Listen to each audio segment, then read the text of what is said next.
বিশ্বকাপ খেলতে যাবে কি যাবে না সেই দামামা মাঝে চাপা যেন পড়ে গেছে বাংলাদেশ প্রিমিয়ার লিগের দ্বাদশ আসরের ফাইনাল। রীতি মেনে হয়নি কিছুই। দুবাই থেকে নতুন ট্রফি বানানো হয়েছে, কথা ছিল ঢাকা পর্বে দেখা মিলবে সেই ট্রফির, কিন্তু ঢাকা পর্বে রোমাঞ্চকর সব ম্যাচ দেখে ফেললেও ট্রফির দেখা মেলেনি। বিসিবি অবশ্য কথা দিয়েছে ফাইনালের আগে বিকেল 4:30 নাগাদ ঘটা করে উন্মোচিত হবে ট্রফি, কিন্তু ফাইনালের আগে দুই অধিনায়কের ট্রফির সাথে ফটোশুটের কথা বেমালুম ভুলে গেছেন বিপিএল গভর্নিং কাউন্সিলের দায়িত্বপ্রাপ্তরা। ফাইনালের আগের সন্ধ্যায় নেই কোনো আড়ম্বর, দুই অধিনায়কের মুখোমুখি কথার লড়াইও নেই। সাধারণত বিপিএল ফাইনালের আগে সংস্কৃতি হিসেবে ট্রফির সাথে ছবি তোলেন দুই অধিনায়ক, হুঙ্কার ছাড়েন শিরোপা জয়, তাতে করে ফাইনালকে ঘিরে আমেজ আরও ঘনীভূত হয়। কিন্তু ট্রফির সাথে ছবি তো দূরে থাক, দুই অধিনায়কের অফিসিয়াল প্রেস ব্রিফিংও হয়নি।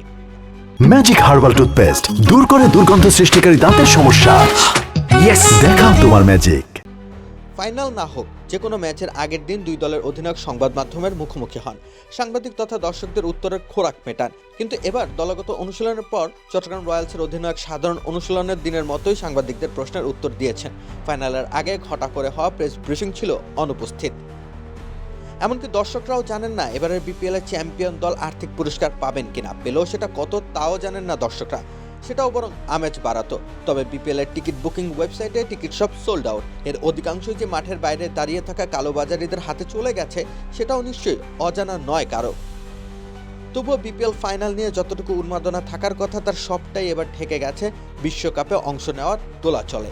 বিসিবিও সেই দোলাচলের মধ্যে ঘুরপাক খেতে খেতে তালগোল পাকিয়ে ফেলেছে।